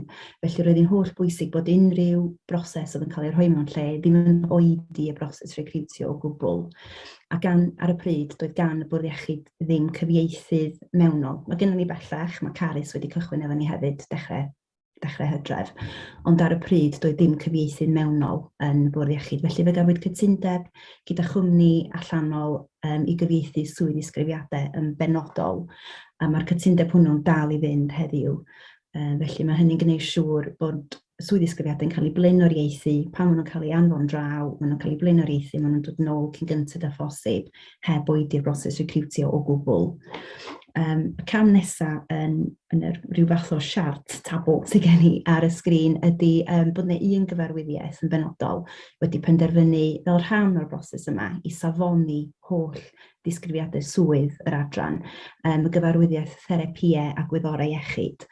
Iaith nhw ati edrych ar bob disgrifiad swydd, diweddaru nhw a'i safoni nhw, ac mae hynny hefyd wedi ychwanegu at pa mor gyflym mae swyddi'n gallu cael ei recriwtio, gan nad oes angen edrych ar bob un yn unigol, bob tro mae angen recriwtio, maen nhw yna yn y llyfrgell yn barod. A mae hwn yn rhywbeth da ni'n gobeithio bydd y cyfarwyddiaethau eraill yn efelychu hefyd dros y misoedd nesaf. Wedyn mae'r ddau gam ola wedi dod o ganlyniad i'r protocol ac i'r polisi newydd o ran recriwtio, sef y ffurflen awdurdodi swyddi a y dull asesu sgiliau iaith hefyd. Felly mae'r ffurflen yma wedi cael ei rhoi mewn lle i bob rheolwr recriwtio, bod tro mae swydd newydd neu rwy'n yn gadael o bod angen hysbysebu swydd. Maen nhw yn llenwi y ffurflen awdurdodi swydd yma fewn, sydd yn cynnwys gwybodaeth gyffredinol am y swydd. Mae o hefyd yn cynnwys gwybodaeth am gyfieithu, ydy'r swyddi sgrifiad ar gael yn Gymraeg, os nag ydy o, mae'n cael ei anfon allan syth i'r cwmni cyfieithu i ddod nôl, fel nad ydy o'n oedi'r broses. A mae yna hefyd adran o fewn y ffurflen sy'n gofyn am pa sgiliau iaith sydd ei angen ar gyfer y swydd honno. Ac mae gofyn i'r rheolwr recriwtio dicio blwch o ran ydy'r Gymraeg yn hanfodol, ddymunol, angen dysgu neu nad oes angen sgiliau iaith o gwbl. Ac mwyn llenwi'r adran honno i fewn, mae linc i'r dull asesu sgiliau iaith wedyn, sy'n arwain y rheolwr trwy'r dull asesu. Maen nhw'n mynd trwy'r tabl yn ei ddangos mewn sleid arall, a wedyn yn dod yn ôl at y ffurflen, llenwi'r blwch priodol, anfon y ffurflen ymlaen, ac mae'r swydd yn cael ei hysbysebu. Felly mae'r broses i gyd yn cynnwys y Gymraeg ar bob rhan o'r ffordd, ac dydy'r broses chwaith ddim yn ddibynnol ar staff o fewn y tîm Cymraeg. Dwi'n meddwl bod hynny'n holl bwysig. Mae'n digwydd beth bynnag.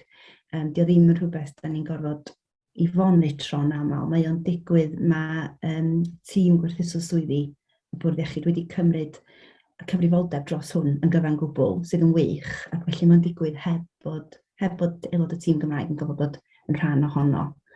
Os gair sleid nesaf sgolid i'n dda, Steffan. Neu fynd trwy, dwi'n gwybod gynnau'n llawer iawn amser. Dwi ddim yn mynd i ofyn i chi ddarllen hon, mae'n fach ofnadwy, da chi angen llygyd y Pylod yr Ex, dwi'n meddwl, i allu darllen hon. Ond mi na i anfon hon allan gyda y sleidiau wedyn, ond mae hon yn enghraifft o sut mae'r ffurflen awdurdodi gwerthusiad swydd yn edrych. Os gair sleid nesaf, na i fynd trwy'r dull asesu sgiliau iaith. Felly dyma sut mae y teclyn o ran asesu sgiliau iaith yn edrych. Mae'r teclyn i weld ar y dde yn y sgrin. Eto mae'n fach iawn, mi allai anfon hwn allan unrhyw un sy'n dymuno i weld o.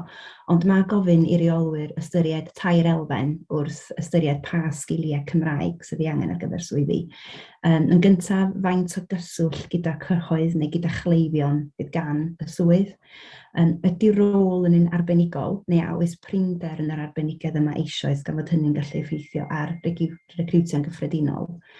Ac yn olaf, nifer o siaradwyr Cymraeg sy'n bodoli yn y tîm eisoes yn ogystal â lleoliad y swydd. Ac wedyn, os welwch chi'r blwch mwyaf gwyrdd ar y ddogfen, mae hon yn cynnwys ystadegau o'r gyfrifiad 2011 o ran cymunedau Powys ar nifer o siaradwyr Cymraeg sydd yn y cymunedau gwahanol. Felly, enghraifft, os da ni yn hysbysebu am swydd Bydwraig yn ysbyty Machynlleth, mae yna 53% o boblogaeth Machynlleth yn siarad Cymraeg. Mae'n bosib iawn y bynnau ofynion gwahanol iawn o ran y Gymraeg i Fydwraig yn ysbyty Tref y Clawdd, sydd efo 8.6%. Felly mae'r cyd-destun yna o ran niferoedd yn mynd i fod yn help mawr i'r reolwyr wrth benderfynu pa sgiliau sydd ei angen. Mae angen ystyried y dair elfen hefyd cyn dod i benderfyniad. Felly os gair sleid nesaf, sgolid i'n dda. Diolch. Y pryderon o ran y broses, dwi'n meddwl y cost uchel o gyfieithu oedd y pryder mwyaf ar y dechrau, mae ni ydy'r Bwrdd Iechyd lleiaf o ran niferoedd staff. Oedd y gost dal yn reit sylweddol ar y dechrau, ond oherwydd bod y cwmni cyfieithu wedi cynnig disgawnt i ni ar y gost ac hefyd bod cof cyfieithu'n cael ei ddefnyddio sydd yn amlwg yn codi'r rhan fwyaf o'r waith cyfieithu sy'n debyg bob tro, mae'r gost wedi mynd i lawr yn sylweddol erbyn hyn. O ran llwyddiannau wedyn, mae rheolwyr bellach yn ystyried yr angen ieithyddol nid yn unig ar gyfer y swydd sy'n cael ei hysbysebu, ond hefyd ar gyfer y tîm ehangach yn llawer mwy aml nag oedd yn gorfod wneud o blaen. Felly bob tro mae swydd newydd yn cael ei recriwtio, maen nhw'n gorfod ystyried y sgiliau ieithyddol sydd yn y tîm yn gyfan gwbl sy'n wych. A da ni hefyd wedi gweld cynnydd bychan eisoes yn nifer y staff sydd wedi recriwtio sy'n siarad Cymraeg ers i'r newidiadau gael eu cyflwyno. Dim i swyddi lle mae'r Gymraeg yn anfodol yn amlwg, mae hynny yn ddiofyn, ond o ran staff sydd wedi ymuno i swyddi lle mae'r Gymraeg wedi bod yn sgil dymunol. Felly mae'n gynnydd bach wedi weld eisoes. Os gair sleid nesaf sglydyn dda, diolch. Dwi'n mynd i fynd i fanylder am hein, allwch chi ddarllen hein wedyn ella, ond mae hein yn ddyfyniad gyn ddau aelod gwahanol o staff o ran yr effaith bositif mae'r newidiadau wedi cael ar i'w gwaith nhw bersonol. Felly mae'r cyntaf gen cyfarwyddwr adran therapiau a gwyddorau iechyd, nhw wnaeth safoni eu disgrifiadau swyddi i gyd a'r effaith bositif mae hynny wedi gael ar eu prosesau recriwtio nhw a chyflymder y broses recriwtio hefyd. A mae'r ail yn ddyfyniad gan swyddog cyfathrebu sydd wedi ymuno efo'r bwrdd iechyd dros y misoedd diwethaf yma. Mae hi'n siarad Cymraeg, oedd y swydd nath i ymgeisio amdano fo'n Gymraeg yn ddymunol, ond mi nath y ffaith o popeth ar gael yn Gymraeg ei denu hi i'r bwrdd iechyd, achos oedd hi'n gweld bod hi'n bosib iddi ddefnyddio eich Cymraeg bob dydd, bod y ddelwedd ddwyieithog yna gan y bwrdd iechyd oherwydd bod yr holl deunyddu ar gael yn y Gymraeg hefyd. Lle gael y sleid nesaf, please? Diolch yn fawr. Camau nesaf, mae gen i dal dargedau sy'n ni'n hoffi i cyrraedd o fewn y gwaith yma. Mae hyfforddiant i reolwyr sy'n recriwtio ar y gweill beth bynnag gan y tîm gwerthuso swyddi. A mi fydd tîm y Gymraeg yn rhan o'r gwaith hwnnw o ran rhoi sesiwn ar y Gymraeg yn gyffredinol, ond o ran sut i ddefnyddio y teclyn asesu sgiliau iaith yn gywir, a bod pob peth yn cael ei ystyried. A mi fyddwn ni hefyd yn hoffi gwirio defnydd gyda'r rheolwyr, gwneud rhyw fath o spot checks i wneud yn siŵr bod y sgiliau iaith yn cael ei asesu'n yn y ffordd gywir. Da ni'n edrych i fewn i'r posibilrwydd o ddefnyddio dulliau eraill o hysbysebu swyddi hefyd. Ar hyn o bryd, da ni'n defnyddio trac ag Indeed ac yn y blaen fwyaf, ond da ni'n edrych i'r posibilrwydd o ddefnyddio gwefannau recriwtio sy'n denu siarad Cymraeg yn benodol ar gyfer rhai swyddi yn y cymuned yna, lle mae mwyafrif yn siarad Cymraeg. Fel ni'n dweud, mae un gyfarwyddiaeth eisoes wedi safoni i disgrifiadu swyddi, a da ni'n gobeithio bydd mwy a mwy o gyfarwyddiaethau yn dilyn ei esiampl nhw dros y misoedd nesaf hefyd. A mae yna ddarn o waith yn genedlaethol ar draws y bwrdd iechyd yng Nghymru o ran gwerthuso swyddi, lle mae'r arweinwyr o ran gwerthuso swyddi ym mhob bwrdd iechyd yn gweithio gyda'i gilydd i gael llyfrgell o ddisgrifiadau swyddi sydd wedi safoni. Felly mae hwnnw waith sy'n digwydd beth bynnag, ond dwi'n meddwl bydd hynny hefyd yn y pen draw yn gwella'r broses recriwtio, yn cyflymu'r broses recriwtio, ac hefyd yn sicrhau bod popeth ar gael yn ddwyieithog fel cyfryw. Os gair sleid nesaf, felly o ran elfennau trosglwyddiadwy, dwi'n meddwl bod rhan fwyaf o'r elfennau yn fan hyn rhai sy'n cael ei agellu rei efelychu mewn sefydliadau eraill. Does na ddim byd cymleth, does na ddim meddalwedd sydd wedi cael ei gaffael na ddim byd ar gyfer y gwaith yma, felly mae ei gyd yn rhywbeth sy'n gallu cael ei drosglwyddo mewn sefydliadau eraill. Yn amlwg, mi fydde angen addasu o bosib y prosesau i siwtio sectorau gwahanol ac i siwtio sefydliadau gwahanol. Ond fel cyfryw, dwi'n meddwl na cydweithio ydy'r elfen bwysica, adnabod y bobl sydd efo mwyaf o gyfrifoldeb yn y meysydd yma i ddod i weithio gyda'i gilydd i sefydlu grŵp lliwio. Ac yr elfen bwysica yna ydy newid i bolisi, fel bod y newid i bolisi yn cael ei wreiddio yn y sefydliad wedyn ac yn cael bod hyfforddiant arno fo'n cael ei gynnig i staff a bod unrhyw broses newydd yn gwreiddio o'r newid i bolisi yna. Felly dwi'n meddwl bod unrhyw un o'r rhain yn bosib mewn sefydliadau eraill. Os gair sleid ola, dwi'n meddwl na manylion cyswllt ni. Da ni'n hapus iawn i rannu y dogfennau ac arfer da Mae manylion cyswllt Jane Spence ar y gwylod. Hi ydi arweinydd gwerthuso swyddi y bwrdd iechyd.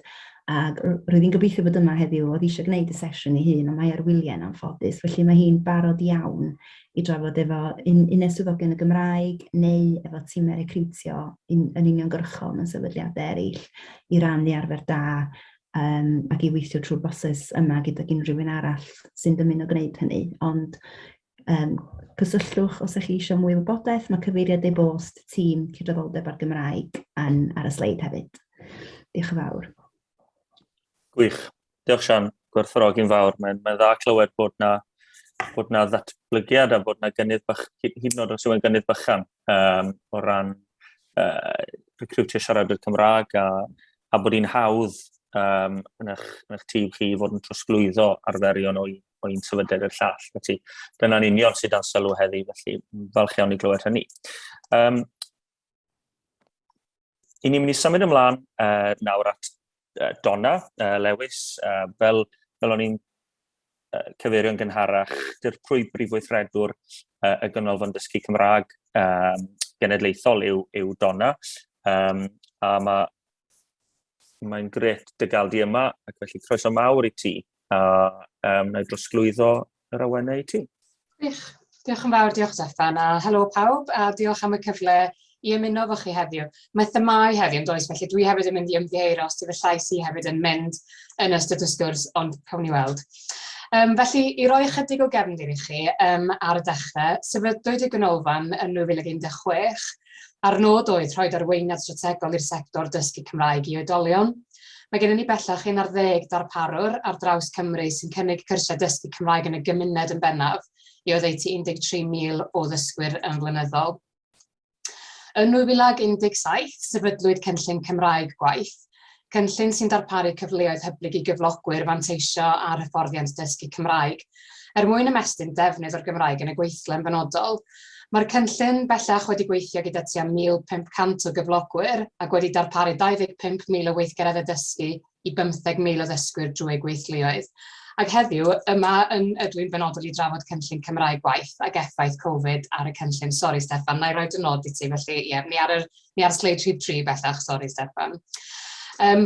Mae'n wir i ddeud, felly, bod Covid wedi newid yn byd, ond yn sicr mae wedi newid y byd dysgu Cymraeg, siŵr o fod am byth. Felly, dwi am mynd â chi nôl i'r cyfnod ar gychwyn y pandemig mwyn edrych ar effaith hynny ar ein gweithgaredd ni, a rhai o'r arferion effeithiol na theillio o hynny. Felly, mi ddaeth hi'n amlwg erbyn yr 15 o Fawrth 2020 fod y cyfyngiadau symud ar fi'n digwydd, ac erbyn y 30 o Fawrth roedd yr holl addysgu wyneb i wyneb yn yr ystafell ddosbarth wedi dod i ben, a symudodd yr holl addysgu yn ein sector ni i ddysgu o bell. Roedd hynny'n golygu symud oddeutu 2,000 o ddosbarthiadau i fod yn rhithiol, hwyluso tua 500 o diwtoriad i weithio o adre, a pharhau ddysgu 13,000 o ddysgwyr o bell, a hynny o fewn y brif ffrwd yn unig. Ac yn anffodus, yng nghanol hyn holl, daeth hefyd her sylweddol i gyllideb y sector, ac ym mis Ebrill 2020 derbynwyd toriad o 1.5 miliwn i'r grant a dderbynwyd, efo'r mwyafrif yn cael ei dorri o gynllun Cymraeg gwaith. Felly, yn sgil hynny, roedd rhaid ailfeddwl y cynllun yn llwyr, ac felly yn benodol y cynllun oedd yn mynd i gael ei weithredu o Ebrill 2020 i Fawrth 2021. Ac yn nod ni oedd parhau ddarparu cyfleoedd dysgu i gyflogwyr, fel dyn ni wedi gwneud erioed, yr holl heriau oedd yn gwynebu nhw a ni ar y pryd. Sleid nesaf, please, Steffan. Penderfynwyd felly, cymryd y naid enfawr mewn i hunan ddysgu, ac yn Hachwedd 2020, lanswyd cwrs o fath newydd llwyr i ddysgu Cymraeg, cyrsiau anghyd amserol sy'n gadael i ddysgwyr hunan ddysgu ar gwrs sy'n cyflwyno 120 awr o ddysgu, sef lefel cyfan o ddysgu. Oeddwn ni'n barod wedi gweld awydd dysgwyr i gael opsiwn i hunan astudio drwy boblogwyr yn cyrsiau hunan astudio blasu, cyrsiau 10 awr, a nifer o'r rheini wedi teilwrau sectorau bynciau penodol. Mae'r rhain wedi profi ac yn dal i brofi i fod yn hynod o boblogaidd, gyda bellach dros 40,000 o gofrestriadau i ddilyn y cyrsiau ers dechrau Cymraeg gwaith. Ac yn ystod y cyfnod clo, gwelwn ni gynnydd sylweddol yn y niferoedd yn defnyddio'r cyrsiau blasu, gyda 8,000 yn cofrestru'r cyrsiau rhwng Mai a Gorffennaf 2020, yn nifer fel arfer dyn ni'n gweld mewn cyfnod o 12 mis. Y sleid nesaf, diolch ti. Mae'n cyrsiau hunan astudio llawn felly yn newydd. Maen nhw'n gwrs llawn yn cyflwyno'r un faint o oriau y bydde dysgwr yn mynychu gwers, ond maen nhw'n hunan astudio ac yn gallu dysgu ar gyflymder ac amser sy'n addas iddyn nhw. A bellach mae'r cyrsiau yma ar gael ar lefel mynediad a sylfaen. Yn ychwanegol i'r cwrs hunan astudio, dyn ni hefyd yn cynnig gwasanaeth tiwtor i gyd-fynd gyda'r cwrs, mwyn sicrhau bod y gefnogaeth yn parhau fod i'r dysgwr i ddefnyddio'r Gymraeg maen nhw wedi i ddysgu. A mae'r sesiynau yma'n cynnwys sesiynau adolygu wythnosol, sesiynau sgyrsio, cymorth drwy e-bost, surgery, iaith ac yn y blaen. Rhwng Tachwedd 2020, pan lanswyd y cwrs cyntaf, a diwedd Mawrth 2021, oedd dros 800 o unigolion o 60 o gyflogwyr wedi cofrestru i ddilyn y cwrs newydd hwn. Maen nhw wedi parhau brofi'n boblogaidd, a bellach mae dros 1,500 o ddysgwyr yn dilyn y cyrsiau. Yr adborth yn wedi dderbyn yn gyffredinol am y cyrsiau yma di bod dysgwyr yn mwynhau dilyn y cyrsiau am bod nhw'n caniatáu nhw ddysgu'r gyflymder i hun. Ac ydy mae hynny'n golygu bod y dysgu'n arafach na'r gwersi gyda thiwtor yn arwain, ond mae'r dysgwyr yn nodi bod y dull yn caniatáu nhw ddysgu'r Gymraeg am y tro cyntaf, lle nad ydyn nhw wedi gallu ystyried hynny yn y gorffennol. Mae'r cwrs wedi apelio'n fawr i gyflogwyr, yn enwedig y gyflogwyr yn ei chael yn anodd yn y gorffennol i ddilyn strwythur arferol o fynychu gwersi wythnosol yn y gweithle. Mae'r gallu ddilyn cwrs ar amser sy'n gyfleus i'r dysgwr yn amlwg yn gallu bod yn boblogaidd i bobl sy'n gweithio shifft, carfan anodd i chyrraedd yn draddodiadol o ran darparu cyrsiau. Ers dechrau Cymraeg gwaith, dyn ni hefyd wedi cynnig cyrsiau codi hyder sydd fel arfer yn cael eu cynnal draw yn y Nant, canolfan iaith arbennig ym Mhenllyn yn Gogledd Cymru, ond yn arferol yn amlwg mae'r pandemig wedi cael effaith ar i gallu nhw hefyd i fod yn darparu'r rhain wyneb i wyneb, ond maen nhw wedi arloesi a wedi trosi'r rhain i fod yn gyrsiau sy'n gallu cael eu darparu yn rhithiol. Felly maen nhw'n dal i fod ar gael yn cynnig yr un cynnwys dros gyfnod o 5 diwrnod, ond yn gwrs o bell ag yn rhithiol. Ond mi ydyn ni'n gobeithio yn y flwyddyn newydd, byddwn ni'n gallu gwahodd bobl yn ôl draw i Nant Gwrtheyrn i ail afel yn y cyrsiau wyneb i wyneb. Mae gennym ni hefyd gynnig newydd, cyrsiau codi hyder byr dyn ni'n ei galw nhw, felly nod rhain ydy cynnig i grŵp o weithwyr o fewn yr un cyflogwr sydd â ddigon o allu yn y Gymraeg i gydweithio gyda tiwtor, nid i ddysgu'r Gymraeg, ond i newid arfer.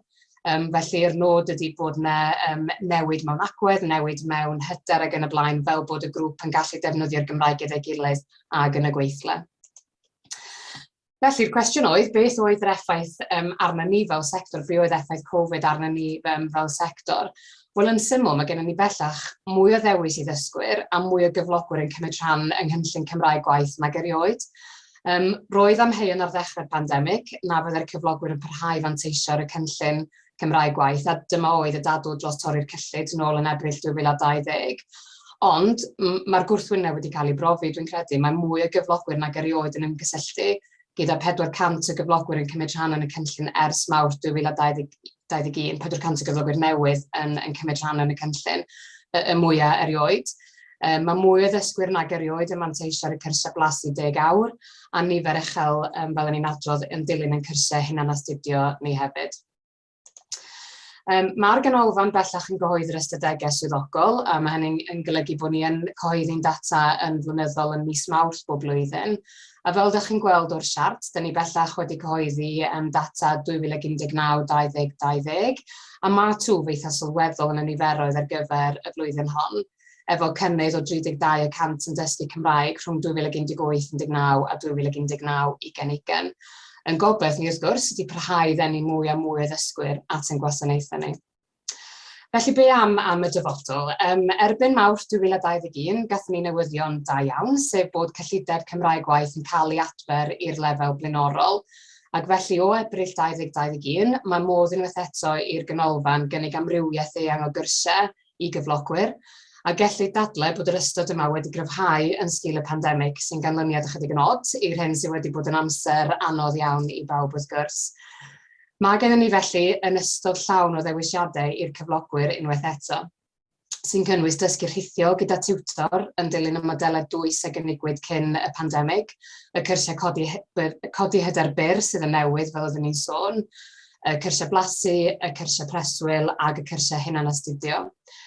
Mae gennym ni hefyd yn adnodd gwirio'r lefel sydd bellach ar agor i unrhyw gyflogwr i wneud cais i'w ddefnyddio i adnabod sgiliau iaith i gweithwyr. Ac mwyn parhau ymestyn y cynnig i'n dysgwyr, dyn ni wedi sefydlu partneriaeth newydd gyda Say Something in Welsh, gan ychwanegu at yr adnoddau sy'n cael ei gynnig i gefnogi ymdrech y dysgwyr i ddefnyddio'r Gymraeg.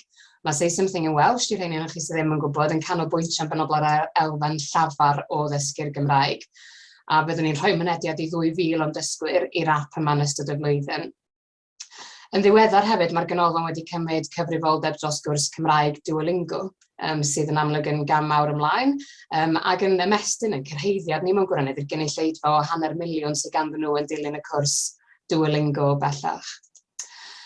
A jyst wrth orffen, mae'n werth hefyd i ni sôn bod cynllun Cymraeg gwaith yn cydweithio efo beth ni'n galw yn gyrsiau sectorol, felly dyn ni yn teilwra cynnwys, dyn ni yn datblygu partneriaethau gyda sectorau a chyflogwyr penodol, a maen nhw'n parhau bod yn rhan bwysig iawn o cynllun Cymraeg gwaith. Holl nod y cynllun ydy bod ni'n gweithio'n hyblyg gyda gyflogwyr ac yn ymateb i alw a gofynion y cyflogwyr. Mae gennym ni llawer o esiamplau o hynny wedi gweithio'n wych, a mae y sector blynyddoedd cynnar yn esiampl dda iawn o hynny, lle dyn ni wedi datblygu cwrs yn benodol ar gyfer gweithwyr o fewn y sector yno, efo llwybr dilyniant clir o ran dysgu'r iaith. Ac bod y cwrs mond wedi cychwyn, dwi'n meddwl, ers cwpl o fisoedd a wedi dros i'n un hunan astudio, mae'n rhai cannoedd bellach yn dilyn y cwrs blynyddoedd cynnar. Mae gennym ni hefyd tiwtoriaid yn gweithio o fewn strwythur 3 awdurdod lleol bellach, ac hefyd o fewn strwythur prifysgolion a cholega addysg bellach. A mi nathon nhw ddarparu i gwasanaethau nhw yn rhithio dros cyfnod y pandemig, a bellach hefyd wedi ymgorffori'r dull hunan astudio fewn i'r cynnig sydd ar gael i'r dysgwyr, a mae'r cynlluniau yn mynd o nerth i nerth i ddeud y gwir. Mae gennym ni bartneriaeth cryf o Bwrdd Iechyd Betsy Cadwaladr, a wedi bod ers 3 blynyddoedd yn darparu hyfforddiant, yn darparu swyddog mentorau i gydweithio gyda'i tiwtor nhw. Ac yn amlwg bod y cyfnod weithio wedi bod yn un tu hwnt o heriol iddyn nhw, maen nhw wedi parhau ddenu dysgwyr i ddysgu Cymraeg, a fyddwn ni'n ymestyn yn partneriaeth dros y blwyddyn nesaf. Gobeithio gyda'r sector gofal, yn benodol y sector celfyddydol, a pharhau ymestyn yn gwaith efo'r awdurdodau lleol ag y sector iechyd. Felly, wrth dynnu'r sgwrs i'w derfyn, mae o'n od i symfyrio ar be ydy effaith y pandemig ar ddysgu Cymraeg, ond dwi'n meddwl mae'r gwir amdani ydy bod y sector wedi goresgyn, ond mae hynny'n benodol yn glod i ymdrechion bob un, y tiwtoriaid, y staff, y cyflogwyr, ac wrth gwrs y dysgwyr eu hunain. Mae mwy o ddysgwyr nag erioed yn dysgu Cymraeg, a dyn ni'n gobeithio fydd hwn yn batrwm fydd yn parhau ar gyfer y flwyddyn nesaf. Dyn ni am barhau i roed y dysgwyr yn y canol fel dyn ni'n ceisio gwneud bob tro, ac yn sgil hynny mae yna mwy a mwy o ddewis ar gael bellach i dysgwyr, i ddysgu ar amser ac ar ddull sydd yn addas ac yn apelio iddyn nhw. A dwi'n credu mae'r petholau nodi falle ydy bod ni wedi profi bod gen ni sector sydd yn gyfoes, nid rhywbeth oedd o hyd yn cael ei ddweud am ddysgu Cymraeg i oedolion ar un cyfnod, ond yn sicr mae o'n sector cyfoes sydd yn hyblyg ac yn gallu ymateb yn gyflym i sefyllfaoedd annisgwyl. Ac yr holl heriau, dyn ni'n parhau feddwl bod gennym ni rôl bwysig wrth gyfrannu tuag at 1 miliwn o siaradwyr. Felly mae'r manylion cyswllt yn y sleid ola. Dwi'n gwybod yna lot fawr o enwau ar y sgrin, rhai o'n nhw'n gyfarwydd a rhai o'n nhw ddim, ond os ydy unrhyw un eisiau manteisio neu cael sgwrs am gynllun Cymraeg gwaith, mae'r holl wasanaethau ar gael yn rhedeg am ddim i unrhyw gyflogwr, felly fyddwn ni'n falch iawn o gael sgwrs gyda unrhyw un. A dyna fo nath y llais para hefyd, felly diolch yn fawr am wrando. Gwych. Diolch Donna, diolch yn fawr iawn am y wybodaeth amserol a phwysig honno.